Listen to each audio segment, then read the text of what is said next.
Argentina's central bank has just made a decision that could reshape the global financial landscape, allowing citizens to open Yuan-denominated accounts while sidelining the US dollar. This unprecedented move marks the first time a major Latin American economy has begun the transition away from dollar dependence. But why would President Javier Milei, who campaigned as pro-West and anti-China, make such a dramatic reversal?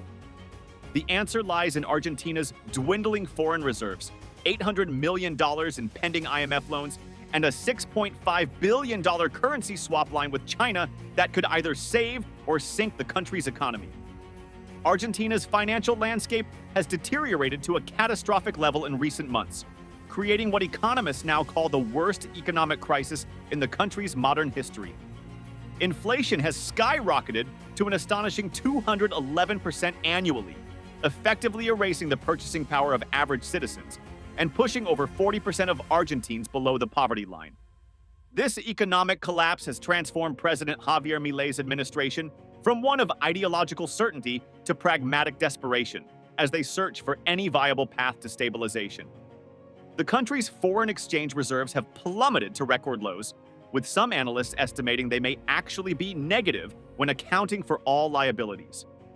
This precarious situation has left Argentina unable to service its $44 billion debt to the International Monetary Fund without securing new sources of foreign currency. The central bank's coffers have been depleted to such an extent that even basic import operations for essential goods like medicine and fuel components face severe restrictions. President Milei came to power as a self-described anarcho-capitalist with strong libertarian leanings and a clear pro-Western, anti-China stance. His administration initially pursued a radical economic shock therapy approach, devaluing the peso by 54% in December while implementing aggressive austerity measures. The Argentine leader frequently criticized China during his campaign, calling the communist nation assassins and vowing to cut ties with Beijing while strengthening relationships with Washington and other Western democracies. The stark economic reality, however, has forced a dramatic reevaluation of these positions. With Western financial institutions increasingly reluctant to extend credit to a nation with a history of 9 sovereign defaults, Argentina faces a liquidity crisis that threatens to spiral into complete financial collapse. Commercial banks and investment funds have significantly reduced their exposure to Argentine assets, citing the country's extreme volatility and uncertain policy direction. While the IMF continues its 8th review of Argentina's loan program, the $800 million in potential funding comes with stringent conditions that many economists consider impossible to meet under current circumstances. The fund demands fiscal discipline, foreign exchange stability, and structural reforms at a time when the government struggles to maintain basic economic functionality. Meanwhile, Argentina's sovereign debt trades at distressed levels, with bonds valued at approximately 35 cents on the dollar, a clear market indication that default expectations are high. Milei's administration faces a paradoxical challenge.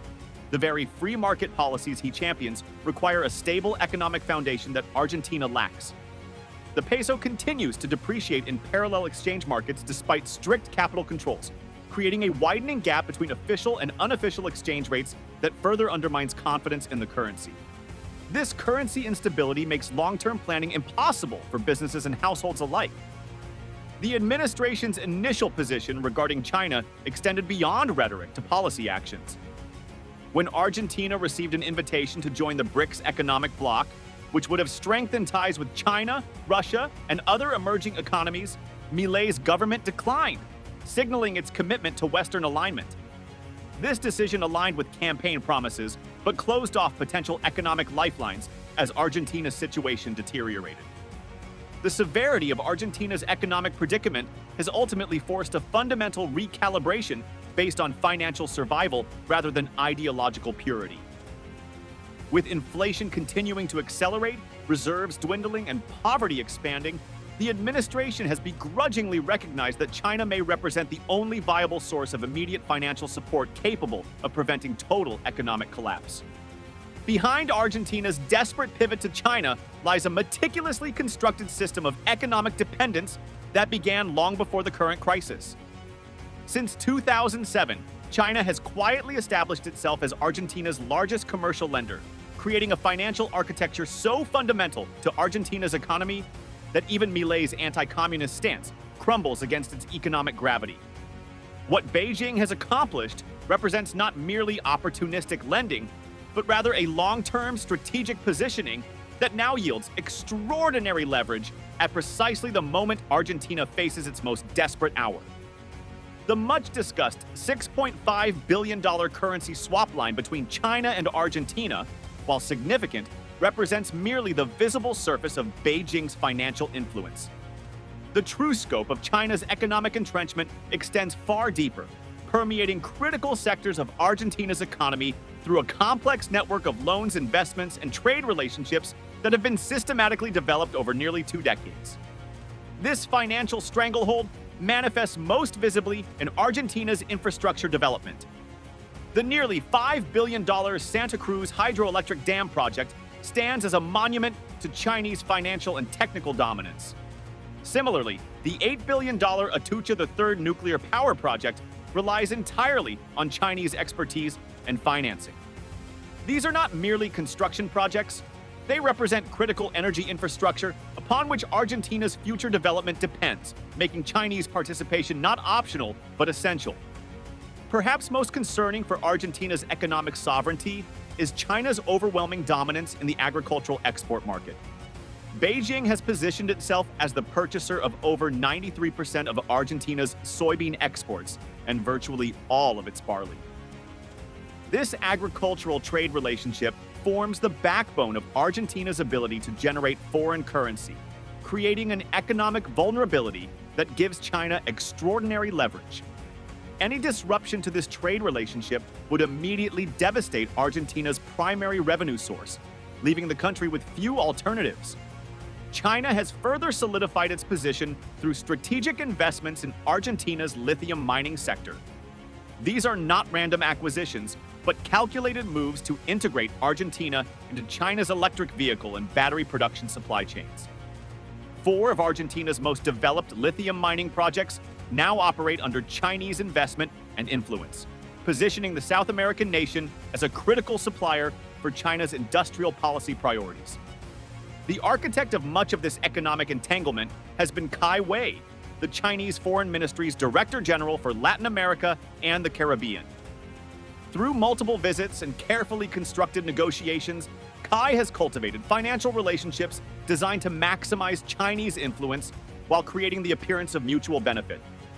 His strategic approach, focusing on free trade agreements, securing access to natural resources, and developing relationships with smaller states, demonstrates China's methodical expansion of influence throughout the region. China's strategy in Argentina extends beyond simple resource extraction. By working with local partners to build comprehensive lithium supply chains, from mining operations through to battery factories, Beijing creates economic partnerships that form lasting dependencies. The Argentine government has enthusiastically embraced Chinese partners across the entire lithium supply chain, further cementing these relationships in ways that will prove difficult to untangle regardless of future political shifts. The cumulative effect of these strategic economic initiatives has created a situation in which Argentina now finds itself with severely limited options. The economic calculus has become stark and undeniable. Despite ideological reservations, embracing the yuan represents the only viable path forward for a nation desperately seeking economic stability. This represents the culmination of China's patient, long-term approach to expanding its influence in South America. What happens when a nation traditionally anchored to the dollar decides to cut its financial moorings? Argentina's central bank has answered this question by taking the unprecedented step of allowing citizens to open yuan-denominated accounts, a move that directly challenges nearly a century of dollar dominance in Latin American finance. This policy shift represents more than a mere technical adjustment. It fundamentally rewires Argentina's economic infrastructure and signals a potential transformation in regional financial systems. The authorization of yuan-denominated accounts transforms theoretical policies into practical reality for Argentine citizens. Until now, Dollar-based financial systems have been the unquestioned foundation of Latin American economies, with generations of Argentines saving in dollars as protection against the volatile peso. This new policy creates an alternative store of value and medium of exchange that directly competes with the greenback, altering the financial calculations of millions of citizens and businesses. Economy Minister Sergio Massa has expanded this Yuan strategy beyond consumer banking. In a move that would have been unthinkable just years ago, Massa has brokered an arrangement to utilize Yuan from the existing currency swap line with China to settle Argentina's outstanding obligations to the International Monetary Fund. This mechanism creates a triangular financial relationship where China effectively becomes the intermediary between Argentina and Western financial institutions, dramatically reducing Argentina's direct dependence on dollar liquidity. The practical implications are already visible in Argentina's trade practices. Argentine businesses have begun paying for Chinese imports directly in yuan, rather than converting pesos to dollars first. This elimination of the dollar as middleman currency not only reduces transaction costs, but establishes operational infrastructure for yuan-based commerce that could potentially extend to trade with other nations, particularly within South America. Argentina's currency realignment harmonizes with Brazilian President Luiz Inácio Lula da Silva's broader vision for reduced dollar dependency across the continent. Lula has vocally advocated for a common BRICS currency for trade and investment purposes. However, as Gian Maria Milesi Ferretti of the Brookings Institution notes, a true common currency remains highly improbable given the existing economic and political differences among BRICS nations, which vary significantly in levels of economic development, openness of financial markets, and currency management practices. The United States has not remained passive in the face of these challenges to dollar supremacy. The Americas Act represents Washington's counteroffensive, a proposal offering free trade agreements and financial incentives to Latin American countries that maintain dollar-based economies and adhere to American standards regarding democracy, trade, and rule of law. This initiative explicitly aims to counter China's expanding influence by leveraging trade rules to encourage alignment with U.S. standards. Chinese officials view the Americas Act with considerable concern, recognizing it as a potential mechanism through which the United States could enforce its trade standards on China.